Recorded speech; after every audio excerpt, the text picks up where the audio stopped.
أعوذ بالله السميع العليم من الشيطان الرجيم بسم الله الرحمن الرحيم والصلاة والسلام على أشرف المرسلين سيدنا محمد وعلى آله وصحبه أجمعين ونعوذ بالله من شرور أنفسنا ومن سيئات أعمالنا من يهد الله فهو المهتد ومن يضلل فلن تجد له وليا مرشدا ونشهد أن لا إله إلا الله وحده لا شريك له ونشهد أن محمدا عبده ورسوله أيها الإخوة أيها الأخوات أحييكم بتحية الإسلام تحية من عند الله مباركة طيبة السلام عليكم ورحمة الله وبركاته. Pour commencer cette série de commentaires du Coran, il m'apparaît important de proposer à mes frères et à mes sœurs en Dieu de réfléchir à une sourate du Coran qui est particulièrement importante. Elle est, selon le recensement effectué par As-Suyuti, la troisième sourate révélée au prophète sallallahu alayhi wa sallam. C'est Surat al-Muzammil, que l'on traduit par celui qui est enveloppé, et selon également une compréhension de Ibn Abbas radiallahu anhu, celui qui dort.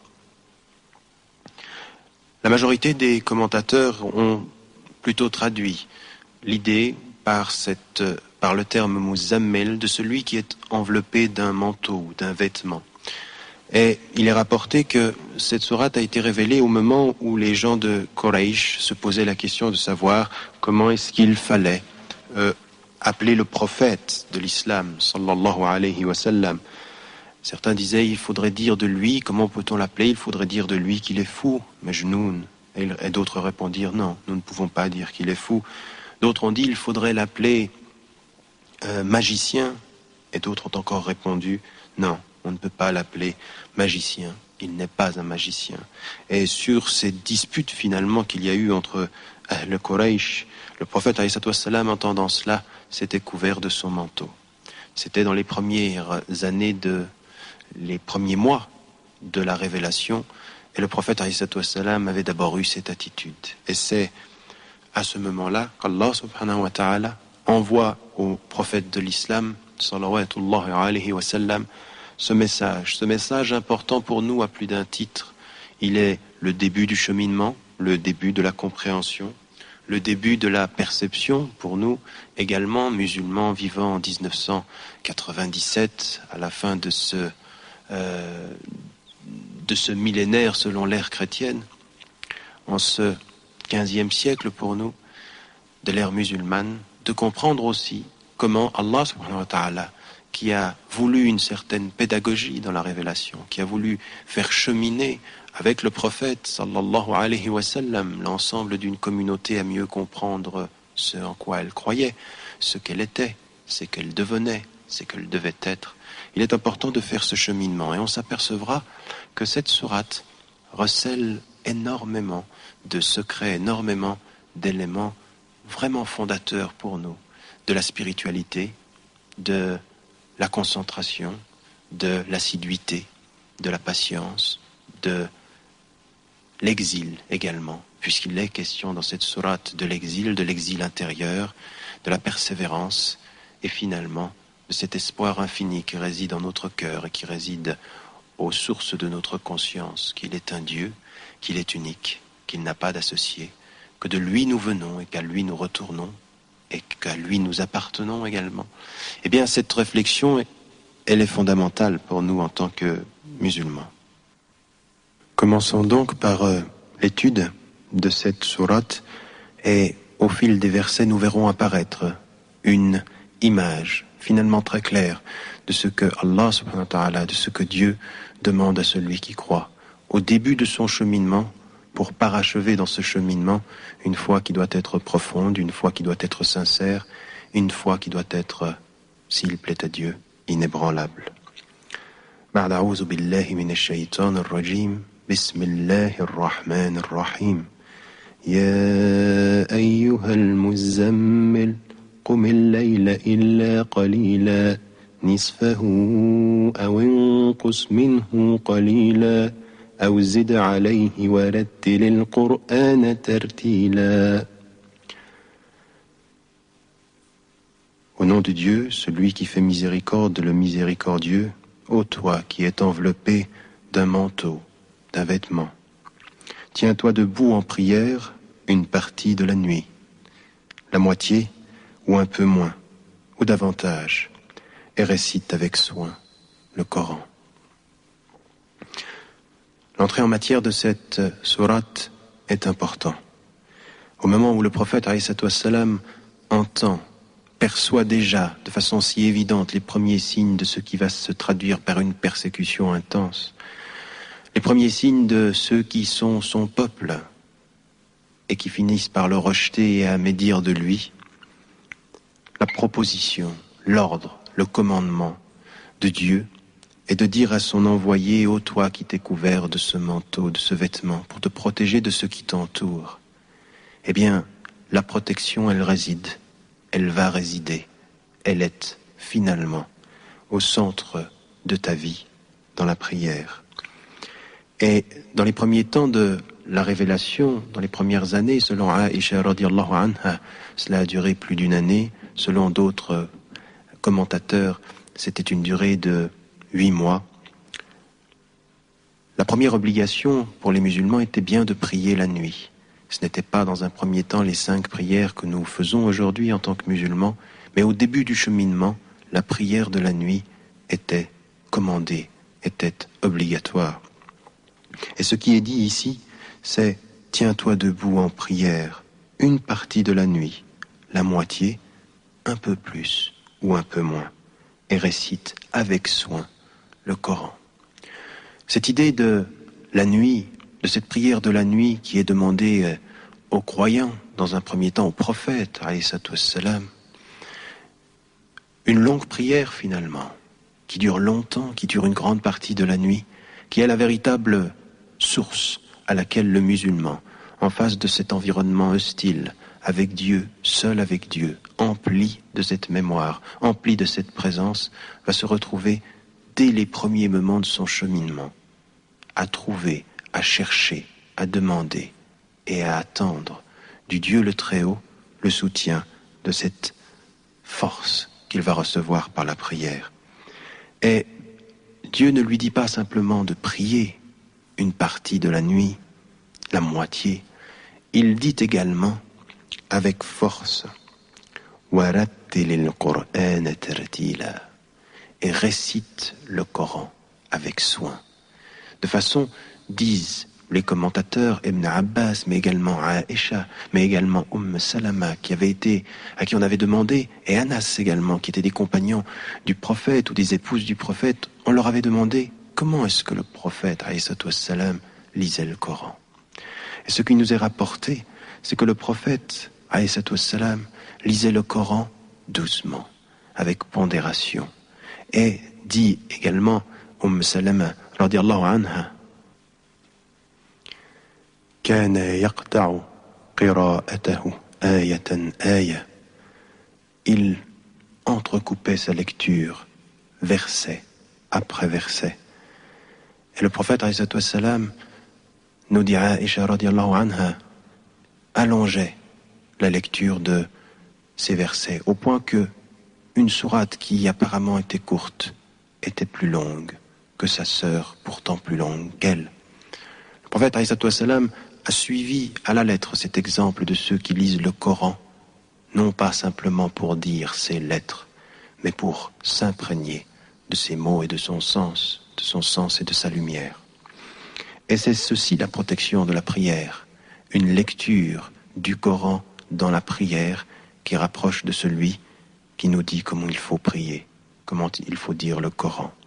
Le prophète alayhi wassalam a tellement répété à ses compagnons qu'il fallait faire attention à lire le Coran, non pas simplement pour le lire, mais pour le comprendre et pour l'embellir également. Zayyinul Qur'an bi aswatikum, a dit le prophète, embellissez le Coran de vos voix.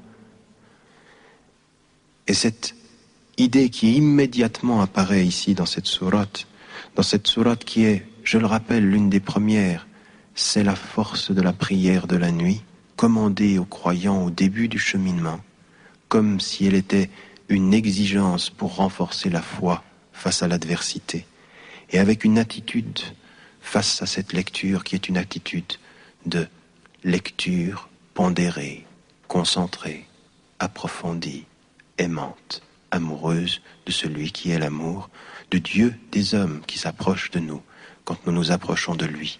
Et la belle lecture est une façon de s'approcher de celui qui a révélé le Coran aux hommes du haut de sept cieux. Cette première approche, elle se poursuit et s'approfondit avec les versets qui suivent. Inna sanulqi alayka qawlan thaqila inna nashi'ata al-layli hiya ashaddu wat'an wa aqwamu qila inna laka fi an-nahari sabhan tawila. Nous allons faire descendre sur toi une parole d'un grand poids, une parole lourde. La prière du début de la nuit laisse une empreinte plus forte et permet une attention plus soutenue. Tu as, dans la journée, de nombreuses occupations. Et on voit, dans la poursuite de la révélation de cette sourate, qu'Allah subhanahu wa ta'ala, Dieu s'adressant au prophète alayhi wassalam, lui dit, au moment où commence la révélation, nous allons faire descendre sur toi une parole lourde. Lourde, cette parole peut s'entendre de deux façons. Littéralement, comme il est dit que le prophète, alayhi wassalam, quand il recevait cette révélation en période même de grand froid, suait tellement la chaleur le prenait, tellement il y avait un effort à faire à recevoir cette révélation, que son poids, le poids de ses jambes même devenait extrêmement lourd, difficile à supporter, tel que fut le cas d'ailleurs, selon les compagnons du prophète, alayhi wassalam, lorsqu'il recevait cette révélation alors qu'il montait sa chamelle. Cette perception, cette vision de cette révélation lourde, elle l'est également dans un sens profond. C'est que ce Coran est lourd de sens, est lourd de ce qu'il recèle de savoir, mais également de responsabilité humaine. De responsabilité humaine, car il est dit dans le Coran, si nous avions fait descendre ce Coran sur une montagne, tu l'aurais vu s'effriter, s'effondrer, de peur. De cette peur de la force qu'il y a dans ce Coran. Et d'humilité, de l'humilité de savoir, elle, la montagne, que le Dieu des cieux et de la terre a fait descendre la voie, la lumière, la direction, le rappel. Cette dimension, pour nous, en tant que musulmans, elle est fondamentale. Et il est dit au moment où le prophète, alayhi wassalam, comprend qu'en face de lui, il y a l'adversité, comprend qu'il y a en lui la responsabilité. Porter le Coran, la lourdeur de tout ce qui peut être la force et la compréhension de la responsabilité des hommes devant Dieu, le Créateur. Et ce qui est dit également, c'est que, avec cette parole de grand poids, il y a une prédisposition de l'homme à la recevoir, une prédisposition de l'homme à la comprendre, et il faut qu'il s'y prédispose, tant il est vrai que les paroles du plus grand sens, les paroles de la plus grande émotion, les paroles de la plus grande force, si elles n'ont comme réceptacle, si elles ne sont accueillies que par un homme négligent, un homme occupé, préoccupé, distrait, éparpillé, elles ne rencontreront pas le sol fertile où elles trouveront la possibilité de prendre racine. Et c'est pour ça qu'il est dit dans ces paroles que c'est la nuit que le prophète alayhi wassalam va recevoir et va comprendre, et par sa prière va trouver la lumière. Dans la nuit, trouver la lumière et comprendre le sens. La prière du début de la nuit laisse une empreinte plus forte et permet une attention plus soutenue. Tu as dans la journée de nombreuses occupations. Tant il est vrai que pendant cette nuit, et nous devrions nous en souvenir, nous les musulmans qui prions 5 fois par jour aujourd'hui, 5 fois par jour, et les prières parmi les 5 que nous faisons, durant lesquelles nous élevons la voix et que nous prions à voix haute, sont les prières de la nuit. Faites à son heure la prière du Maghrib, faites à son heure la prière du Isha. Faites à son heure la prière du Subh. Toutes ces 3 prières, qui sont les 3 parmi les 5 que l'on dit à voix haute, sont des prières de nuit. Sont des prières où ce qui est demandé aux musulmans, c'est d'éveiller par la force de sa parole la densité de sa concentration. Et voilà ce qui est dit dès le début. Le prophète alayhi salam a immédiatement, et ses compagnons avec lui, une orientation, une direction, reçoit ce Coran en étant prédisposé à le comprendre. Prends les dispositions qu'il faut. La nuit en est une. La nuit en est une, loin des occupations, et quand tout le monde dort, être éveillé. Et quand tout le monde dort, réfléchir. Et quand tout le monde dort, se souvenir. Et quand tout le monde dort, prier. Cette dimension apparaît immédiatement avec les premiers versets de cette sourate, et qui vont nous amener très vite à un complément, si nous continuons la lecture. Cette dimension, comme dit un des commentateurs, de la nuit qui rapproche la parole qui sort de la bouche du cœur qui lui donne sa force. Dans la nuit, il y a vraiment une sorte de fusion possible entre la parole et le cœur, entre la lumière et son expression. C'est donc très vite pour les musulmans de comprendre la force, la nécessité pour nous, puisque nous sommes tous, et nous devons le comprendre tous d'une certaine façon au début du chemin. Eh bien, comme nous sommes tous au début du chemin, c'est de savoir faire vivre nos nuits, de savoir mettre de la lumière dans l'obscurité, de comprendre de l'intérieur du cœur. Allahu waliyyul ladina amanu yukhrijuhum minadh-dhulumati ila an-nur. Dieu est le maître de ceux qui croient ou qui portent la foi. Il les fait sortir des ténèbres vers la lumière. Et ce peut être cela, quelque chose qui se passe dans la nuit. Ce peut être cela, nous dit le Coran dès la première révélation, la dimension véritable de la révélation de la nuit. Ce qui vient ensuite poursuit et approfondit cette notion du don de soi dans la nuit à Allah subhanahu wa ta'ala, à Dieu. وَاذْكُرِ اسْمَ رَبِّكَ وَتَبَتَّلْ إِلَيْهِ تَبْتِيلًا رَبُّ الْمَشْرِقِ وَالْمَغْرِبِ لَا إِلَهَ إِلَّا هُوَ فَاتَّخِذْهُ وَكِيلًا. Ce qui nous est dit ici, dans ces 2 versets, également, qui sont de grande importance. Invoque le nom de ton Seigneur, consacre-toi totalement à lui, donne-toi entièrement pour lui. Il est le Seigneur de l'Orient et de l'Occident. Il n'y a de Dieu que lui. Ces 2 versets poursuivent, comme je l'ai dit, le sens que nous avons dans la première dimension de ces versets. Ce que nous avons ici, c'est d'invoquer, de se rappeler le nom d'Allah subhanahu wa ta'ala.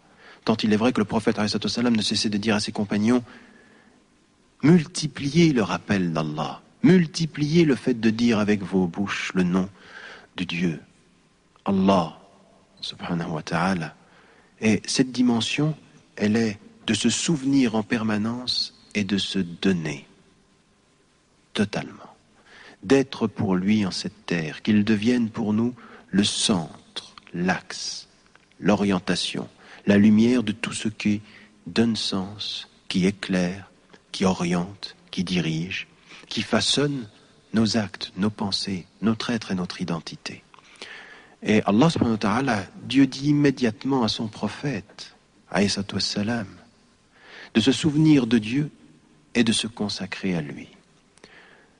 Dans la compréhension pour nous de ce cheminement, pour qui d'entre nous commence aujourd'hui, depuis quelques jours, depuis quelques semaines, à faire la prière? Pour qui fait la prière depuis quelques mois, quelques années? Pour qui fait la prière depuis sa tendre enfance? Pour qui n'a connu que la famille où l'on priait? Pour qui, au contraire, n'a pas connu la famille où l'on priait? Ou a connu peut-être même l'errance, ou la distance, ou l'oubli et la négligence? Eh bien, le cheminement, il est le même. Et il n'est pour chacun d'entre nous que l'approfondissement, l'augmentation, l'intensification de ce travail de la foi qui se souvient de Dieu par son nom et approfondit le rapprochement par le don de soi. Et ceci, nous voyons dans cette sourate qu'au début de notre chemin, au début de notre cheminement vers Allah subhanahu wa ta'ala, parce que ce que nous voulons le plus au monde, c'est d'être parmi les rapprochés, bien au début de cette dimension-là, ce qui nous est dit, c'est « mets-toi dans la disposition de recevoir, et la nuit est meilleure que le jour, le silence est meilleur que le bruit, le rappel avec ta langue est la nécessité de l'éveil de ton cœur, et le cœur, il faut que tu fasses en sorte, par un effort personnel, par une disposition que tu prends, par un effort permanent, de le mettre à la disposition d'une bouche qui se rappelle, pour qu'elle ne se rappelle pas simplement les lettres d'un mot, mais le respect de la présence. Cette dimension-là, elle apparaît véritablement, au point qu'immédiatement après le fait de se rappeler le nom, d'invoquer Dieu, d'être complètement pour lui, immédiatement, le verset qui suit se rappelle de l'intimité, eh bien, il y a cette dimension. Il est le Seigneur de l'Orient et de l'Occident. Une dimension intime qui fait que nous nous rapprochons de celui qui est proche. فَإِنِّي قَرِيبٌ, je suis certes proche, avec cette dimension de Rabbul Mashriq wal Maghrib, le Dieu de l'Orient et de l'Occident, au-delà de tout, une proximité infinie et une majesté suprême. Cette dimension pour nous, elle est tout ce que nous devons faire pour cheminer, comprendre sa grandeur, être persuadé de son rapprochement, de sa présence, de son intimité, dans la nuit plus qu'à n'importe quel moment. Et la fin du verset, qui apparaît ici comme quelque chose qui est une confirmation de ce que le prophète alayhi salam est venu dire à Ahl Quraysh, La ilaha illahu, il n'y a de Dieu que lui. Il est l'unique, il est tout, il n'y a rien d'autre que celui qui a tout créé. Et donc, ce que tu dois faire dans ce cheminement, qui est finalement un retour à ton intériorité, ce que tu dois faire, c'est fattakhidhu wakila. Prends-le donc comme protecteur. Prends-le donc comme protecteur. Et la nuit qui réveille nous fait rencontrer, nous fait nous approcher de celui qui nous donne les moyens de la protection, la disposition à être avec lui, la prière qui nous rapproche de lui, la foi qui nous enveloppe de sa protection. Cette dimension apparaît encore dans ce qui vient ensuite, où il est dit au prophète alayhi wassalam, wasbir ala ma yaqulun wahjurhum hajran jamila. Ce verset qui vient ensuite également apporte une dimension majeure. Supporte patiemment leur discours. Sois patient, sois persévérant par rapport à ce qu'ils disent. Et écarte-toi d'eux poliment. Écarte-toi d'eux ici, wahjurhum hajran jamila, c'est exile-toi d'eux d'un bel exil. Dimension fondamentale, et on s'en aperçoit. Et nous, les musulmans, nous devons beaucoup réfléchir à ça, et en particulier à ceux à qui je m'adresse au travers de ces cours, les musulmans qui sont en Europe, qui sont en Occident. Le cheminement de cet effort de la nuit, le cheminement de cet effort de la prédisposition à être avec Dieu, cette prédisposition à lutter contre la négligence, et en même temps, un commandement, ce travail-là, doit nous amener à la persévérance, à la patience, au fait de la résistance. Contre quoi? Eh bien, il était dit ceci au prophète, alayhi wassalam, au moment où il reçoit la révélation et où son peuple le nie, le refuse, le méprise, l'insulte et est prêt, ce peuple, à l'éliminer. Persécution de tous les instants, persécution dans l'humilité, persécution dans l'humiliation, mais supportée avec humilité, sans réagir, sans réagir pour rentrer à l'intérieur.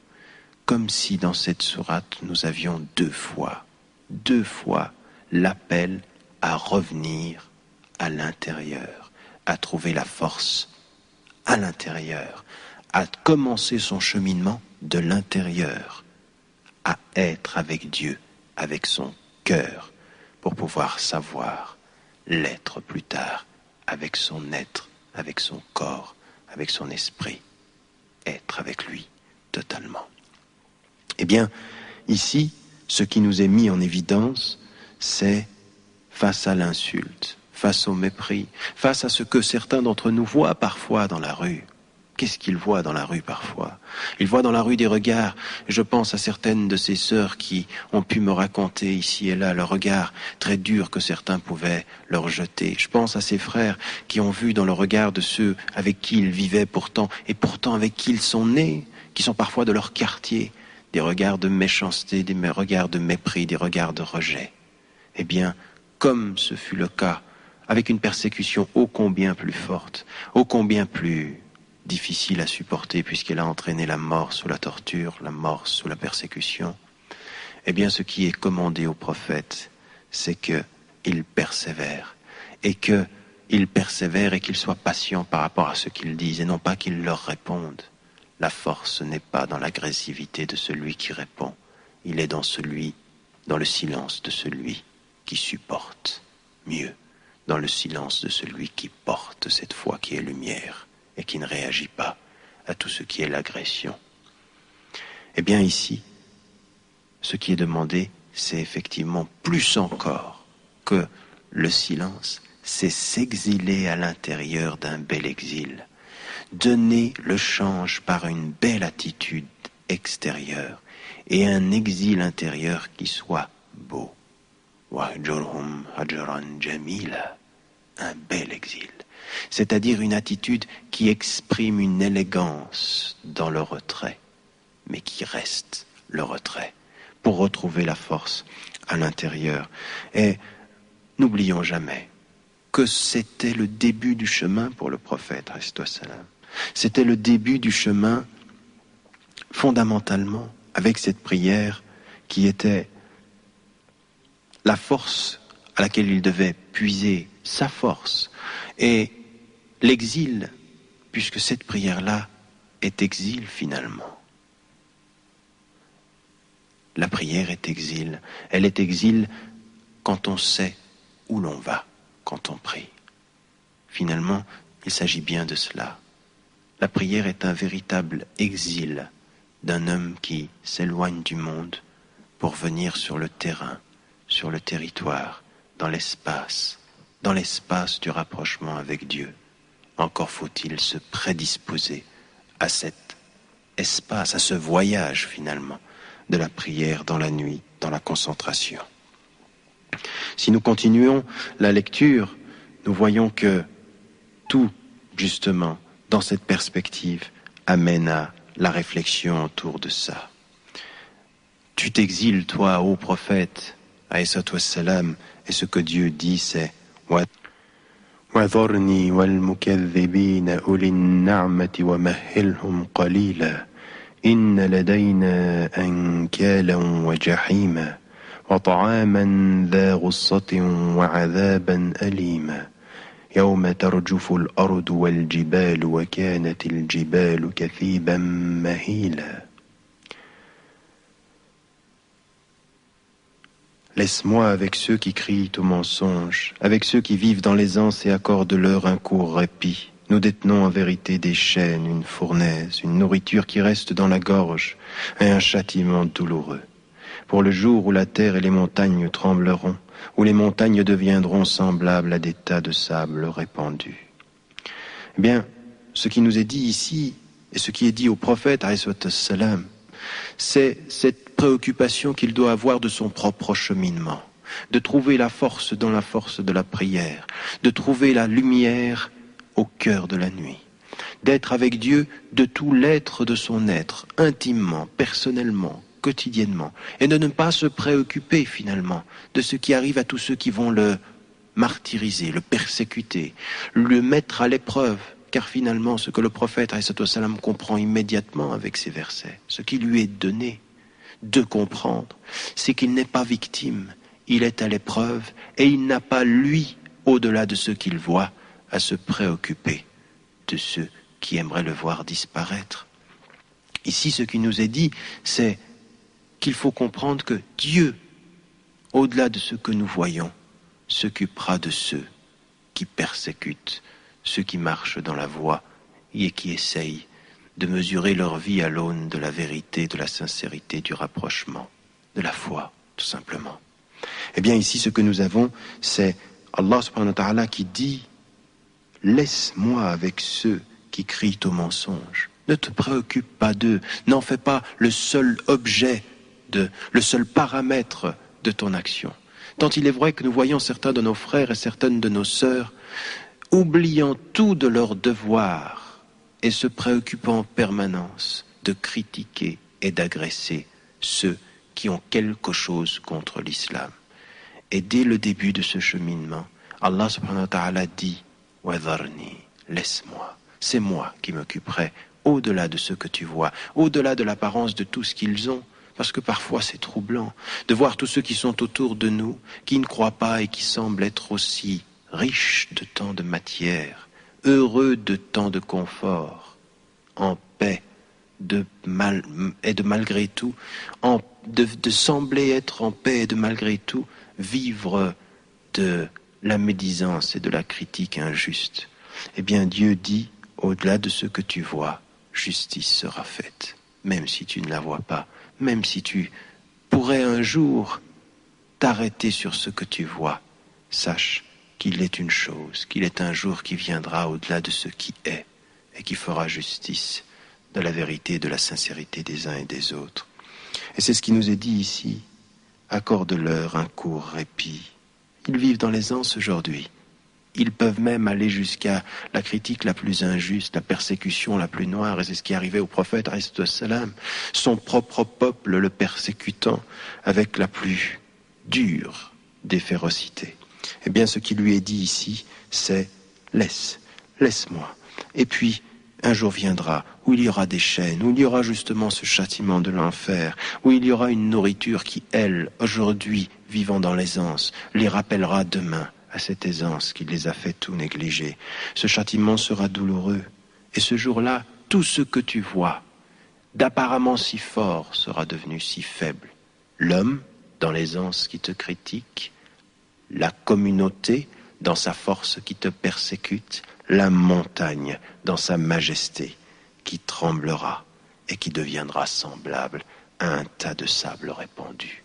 Tout ce que tu vois et qui te paraît si fort, dans la réalité, eu égard à une illusion d'optique, n'est finalement que très faible en face de celui qui a la majesté de la force, l'unique auprès de qui tu retourneras et qui fera justice.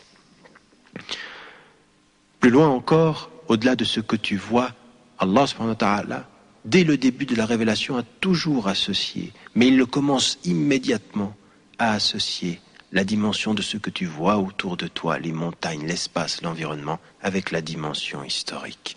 Et c'est immédiatement après cela qu'Allah subhanahu wa ta'ala nous rappelle l'histoire. Inna arsalna ilaykum rasulan shahidan alaykum kama arsalna ila fir'auna rasula. Oui, nous vous avons envoyé un prophète qui porte témoignage à votre endroit contre vous. Comme nous avions envoyé un prophète à Pharaon. Voilà, il y a ce que tu vois devant toi et qui est une illusion d'optique. Et l'illusion d'optique est confirmée par la réalité de l'histoire, la force d'hier et la disparition aujourd'hui. La force et la grandeur hier, pyramidale même, au-delà des mondes, pensant vouloir être éternel par la construction d'une tombe et ayant disparu en son corps et en son être, quelle que soit la grandeur de la tombe, quelle que soit la hauteur de la pyramide. C'est finalement ça le message. L'illusion d'optique de ce que tu vois aujourd'hui est confirmée par l'histoire.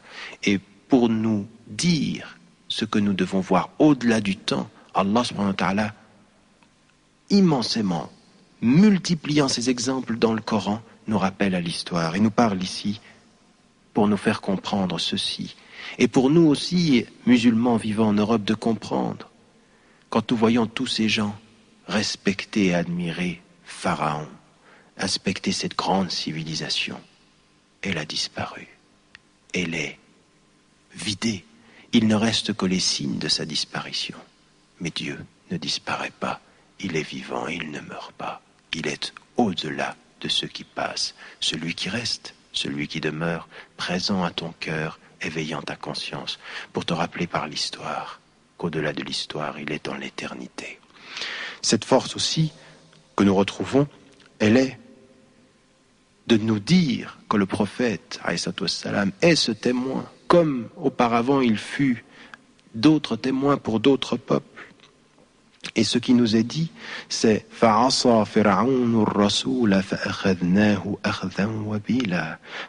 a désobéi au prophète et nous l'avons durement châtié.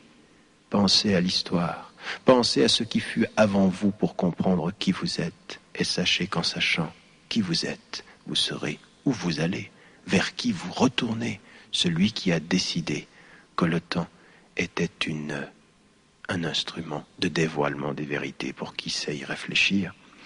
Cette dimension également, elle est poursuivie. فَكَيْفَ تَتَّقُونَ إِن كَفَرْتُمْ يَوْمًا يَجْعَلُ الْوِلْدَانَ شِيبًا. Si vous avez été incrédule, comment vous défendrez-vous le jour où les enfants deviendront comme des vieillards? Vous voyez, ce que je disais tout à l'heure, ce rappel de l'histoire du passé, pour nous projeter vers l'avenir. Pensez à ce qui fut et qui a disparu, pour savoir que vous allez disparaître à votre tour dans cet avenir. Et nous le savons nous-mêmes, quand nous lisons ceci, que ces paroles ont été révélées au prophète, alayhi wassalam, qu'il les recevait dans son présent pour qu'il pense au passé, et que nous, aujourd'hui, futurs de ce qui a été la vie du prophète, alayhi wassalam, et de ses compagnons, nous voyons ce qui s'est passé, sa persécution, sa propre histoire qui a suivi d'autres histoires, avec la particularité qu'elle est pour nous la dernière des histoires sacrées, puisque le prophète, alayhi wassalam, est le dernier des envoyés. Eh bien ici, nous avons justement ce rappel de cette projection vers l'avenir. Si vous n'êtes pas croyant aujourd'hui, qui vous défendra demain d'avoir été négligent de l'espace, d'avoir été négligent de l'histoire, d'avoir entendu ces paroles lourdes et de les avoir prises si légèrement. Et si nous continuons encore la projection vers le futur, il est effectivement confirmé ici, ce rappel vers le futur, que nous sommes en présence d'une révélation.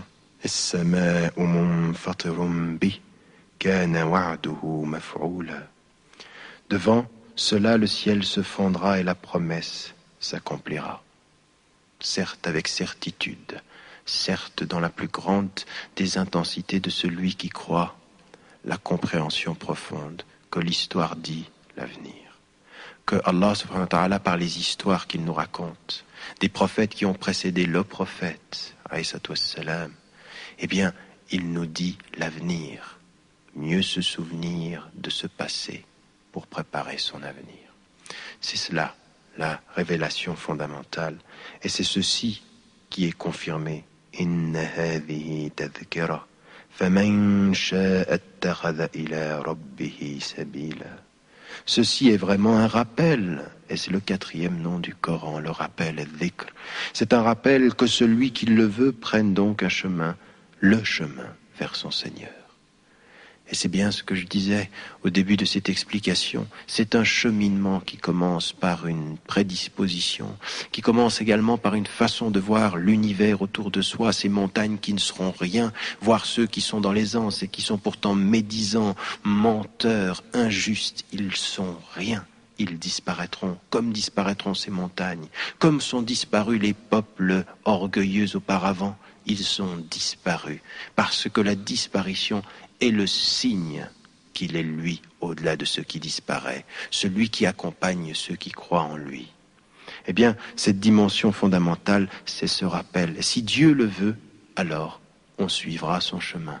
Il faut vouloir et demander à Dieu qu'il veuille pour nous que nous l'adorions de la meilleure des façons.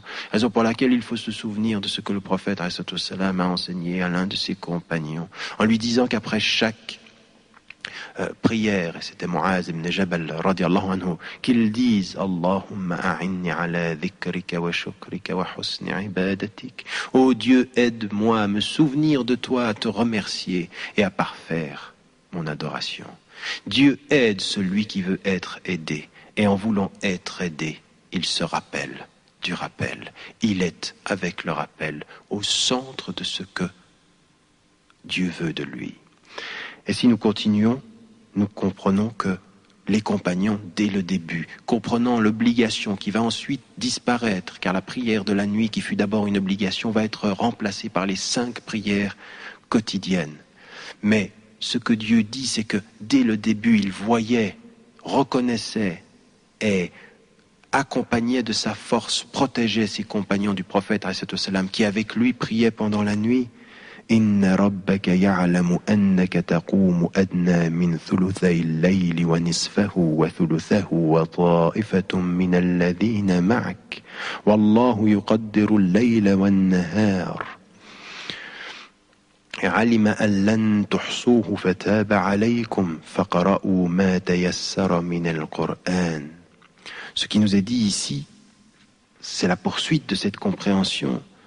Oui, ton Seigneur sait que toi et un grand nombre de ceux qui sont avec toi, vous vous tenez debout en prière, près des 2/3 ou de la moitié ou du tiers de la nuit.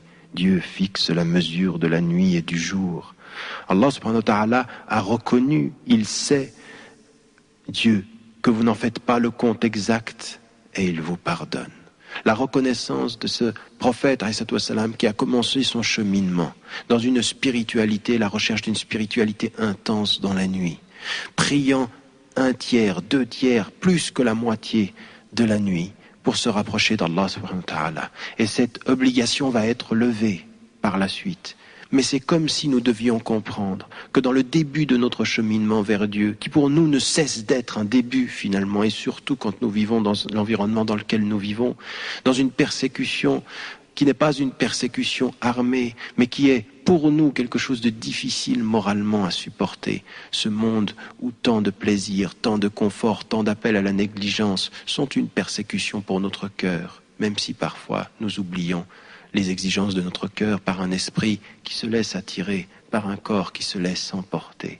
Eh bien, cette dimension pour nous de cette perception fondamentale, il faut la comprendre et il faut aller en ce sens-là.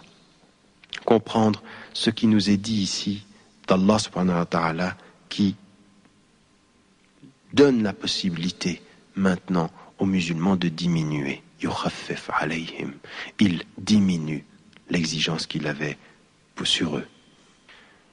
Et c'est ce que nous avons dans la continuation de ce verset. فَقْرَأُوا مَا تَيَسَّرَ مِنَ الْقُرْآنِ عَلِمَ أَنْ سَيَكُونُ مِنْكُمْ مَرْضَى وَآخَرُونَ يَضْرِبُونَ فِي الْأَرْضِ يَبْتَغُونَ مِنْ فَضْلِ اللَّهِ وَآخَرُونَ يُقَاتِلُونَ فِي سَبِيلِ اللَّهِ فَقْرَأُوا مَا تَيَسَّرَ مِنْهُ وأقيموا الصلاة وآتوا الزكاة وأقرضوا الله قرضا حسنا وما تقدموا لأنفسكم من خير تجدوه عند الله هو خيرا وأعظم أجرا. Récitez donc à vous haute voix ce qui vous est possible du Coran. Il sait que certains d'entre vous sont malades, que d'autres parcourent la terre à la recherche des bienfaits de Dieu, et que d'autres encore luttent dans le chemin de Dieu. Récitez donc à haute voix ce qui vous est possible du Coran. Acquittez-vous de la prière, faites l'aumône et consentez à Dieu un prêt généreux. Vous retrouverez auprès de Dieu, sous la forme d'une récompense meilleure et plus abondante, le bien que vous aurez acquis à l'avance pour vous-même.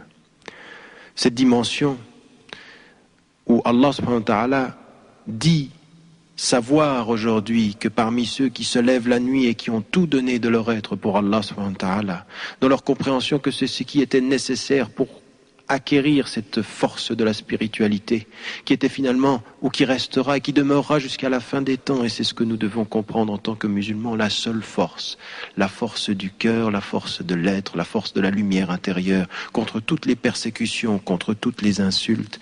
Eh bien, cette dimension-là, pour nous, elle est que Allah subhanahu wa ta'ala, malgré la nécessité de cette force, en accompagnant les musulmans vers une force de l'être, leur a permis fondamentalement de se fortifier intérieurement pour être à même, pour être protégé extérieurement contre toutes les attaques. C'est ce que nous voyons ici, et Allah subhanahu wa ta'ala allège finalement les musulmans en leur disant « lisez ce que vous pouvez du Coran ». C'est ce qui fera dire à Abu Hanifa radiallahu anhu que même une prière sans la Fatiha, puisque c'est ce qu'il est possible de lire du Coran comme il est dit ici, eh bien même une prière sans la Fatiha est une prière qui est reconnue, à l'opposé de tous les autres, la majorité des autres savants qui diront que sur la base du hadith du prophète, il n'y a pas de prière pour celui qui ne récite pas la Fatiha. Eh bien, cette dimension, elle est d'un allègement d'Allah subhanahu wa ta'ala. Dites ce que vous pouvez du Coran, mais levez-vous quand même. Il sait, Allah, qu'il y a des malades, il sait qu'il y a des gens qui travaillent, il sait qu'il y a des gens qui luttent dans la voie d'Allah, il sait que notre vie nous prend du temps. Mais malgré tout, lisez ce que vous pouvez. Récitez donc ce qu'il vous est possible de réciter. Et c'est pour nous un signe que, malgré l'allègement, il demeure que l'obligation est levée, mais la recommandation demeure, de se lever la nuit pour se protéger, d'appeler la lumière dans la nuit, de prier quand les gens dorment. Et c'est ce que le prophète salam arrivant à la Mecque avait dit, arrivant à Médine avait dit, sallallahu alayhi wa sallam. Il avait dit avec force, wa sallu wan-nasu niyam, priez quand les gens dorment. Et cette dimension, il faut la préserver et il faut réciter de ce Coran ce qu'il nous est possible de réciter, et il faut s'acquitter de la prière, et il faut s'acquitter de l'aumône, et voilà les prescriptions, et faites un don généreux de vous-même à Dieu. C'est le meilleur des dons, c'est le meilleur des commerces, c'est le meilleur des offres que vous pouvez faire. Faites don de vous-même à Dieu, donnez-vous à lui, et ce que vous avez donné vous sera rendu par une récompense qui dépasse toutes les récompenses imaginables pour nous. Au-delà de tout, le fait d'être au paradis, au-delà de tout d'être au paradis et d'avoir davantage encore la joie et le plaisir de pouvoir voir celui qui est le créateur des cieux et de la terre. Cette dimension, elle est fondamentale dans le cheminement de chacun, une sourate du début qui nous dit tellement qu'il faut se donner la possibilité de recevoir ce que Dieu nous donne, qu'il ne s'agit pas de lire avec la tête, mais d'accueillir avec le cœur, qu'il ne s'agit pas de vivre sa vie quotidienne en disant « je crois », mais qu'il faut parfois se lever la nuit en confirmant par le témoignage, en renforçant par le lever, par l'éveil, que la lumière est avec nous et que nous la cherchons. Ce sont des signes, ce sont des signes. Simahum fi wujuhihim. Il y a un signe dans leur visage, nous dit le Coran. Ces êtres qui se lèvent la nuit et qui essaient d'être des rapprochés, minal muqarrabin, minal rabbaniyin, ceux qui essayent d'être des rapprochés et qui ont tout voué à Allah subhanahu wa ta'ala. Voilà la dimension fondamentale. Voilà ce qu'au bout du chemin, nous devons retrouver, et même si l'obligation n'est plus, il reste la recommandation forte de se lever, de prier la nuit, de se protéger, de s'exiler de ce monde à l'intérieur. Et si je peux donner une recommandation à moi-même et à l'ensemble de mes frères et de mes sœurs en islam, c'est bien celle-ci, celle qui nous devient du haut de sept cieux, dit au prophète de l'islam, salawatullahi alayhi wa sallam, de s'exiler de belle façon, mais de s'exiler intérieurement pour trouver au cœur de son cœur le sens de cette révélation qui seule nous protégera, qui seul, finalement, nous protège, au-delà de nos poings, au-delà de notre agressivité, au-delà de nos insultes, au-delà de leurs armes, au-delà de leur mépris, au-delà de tout ce qu'ils pourraient nous présenter de regards durs. Notre bonté fait notre force, notre lumière fait notre rayonnement. Et les derniers mots de cette sourate, « Wastaghfirullah, inna Allah ghafurur rahim » Demandez pardon à Dieu. Dieu est en vérité celui qui pardonne, il est miséricordieux. Dans le cheminement, nous commettrons des erreurs. Dans les cheminements, nous commettrons la négligence. Et combien sommes-nous, tous finalement, nous le sommes, à vivre de cette négligence, de parfois cet oubli d'être attiré par un monde dont le but est de nous attirer. Nous commettrons cela, nous ne sommes pas des anges, nous sommes des êtres humains, et Dieu a voulu que nous fassions des erreurs et que nous demandions pardon. Sachant humblement faire cela, demander pardon, revenir à lui humblement. Notre grandeur provient de notre humilité, notre lumière provient du fait de savoir que parfois nous sommes très ombrageux, très à l'ombre. Notre lumière vient de l'humilité de celui qui sait tellement l'ombre qu'il a l'humilité de chercher la lumière. C'est notre force, et de savoir au-delà de tout, quelque erreur que nous fassions, quelque erreur que nous ayons faite, que Dieu est celui qui pardonne et qu'il est miséricordieux. Premier indice très très fort d'un cheminement que chacun commence aussitôt que possible, le plus vite possible, parce que ceci est un rappel. Et que ce rappel, finalement, le pire qui puisse nous arriver, c'est de l'avoir entendu et de l'avoir oublié. C'est de l'avoir entendu et de l'avoir négligé dans notre vie. Et ce qui nous est demandé, c'est d'être humblement de ceux qui essayent le plus possible, avec la plus grande des sincérités, de se rapprocher. أقول قولي هذا وأستغفر الله لي ولكم.